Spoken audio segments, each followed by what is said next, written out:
Hello guys, magandang araw po. At ito po ngayon ang ating isang inahin, si sow number 12. Ano na po siya, nag-labor na.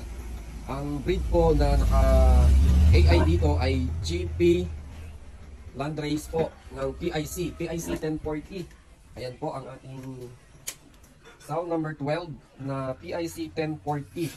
Yan po ang ating ginamit na similya. Nag-ano lang po ako na tawag dito,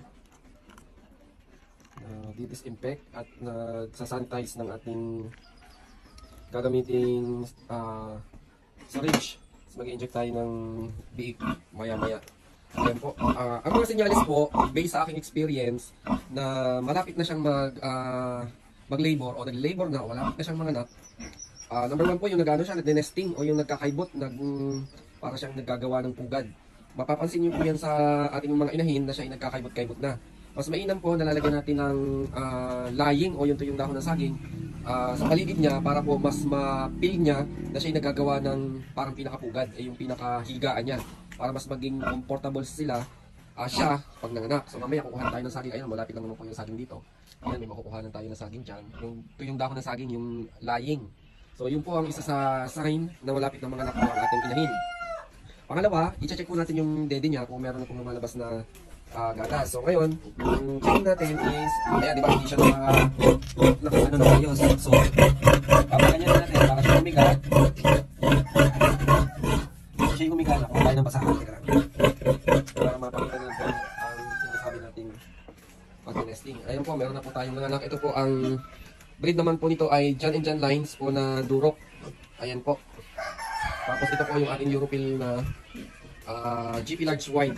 Ayan, bali 10 heads po total na anak. Tapos delay na po kasi yung 3 heads. Kaya patay na nung inilabas. So ang layo ng, nanganak siya ng 10 ng gabi. Tapos kinabukasan pa ng alas 4 lumabas yung isa. Tapos alas 6 yung isa. Tapos yung isa ay ano tawag dito? Basta nasa ganung hapon na. So kaya po, ayan, isa din dito sa sign. Ayan, kung makikita nyo, yung poop ng ating inahin, maliit na. Ayan. Yan. Pag po ganito na, paliit siya ng paliit na ganito, yan na po yung sign, isa sa mga sinyales na malapit na manganak ng ating inahin. So ayan, lagi po ako naka-ready dito na ito yung pangkaibot ko. Sa ano ito, isa sa salamin. Tapos yan. Kasi kaya kailangan ko po siyang saluhin kaagad. So para monitor natin yung dumi, kung talagang siya ay paliit na ng paliit. Ayun po. So yan, isa yan sa sign. Pangatlong sign na yan. Kasi yung pangalawang sign natin is yung tawag dito, yung gatas, kung may gatas na. So check natin yung gatas, nakatayo nga lang. So gamit yung basahan, linisan natin yung kanyang dede. Mainit po siya. Ayan, pag pinunasan nyo naman yan, ihiga na yan. At teka lang, may dumi pa yung ano. Ihiga na yan. Ayan. So ganun lang ginagawa ko pang tanggalin ng dumi.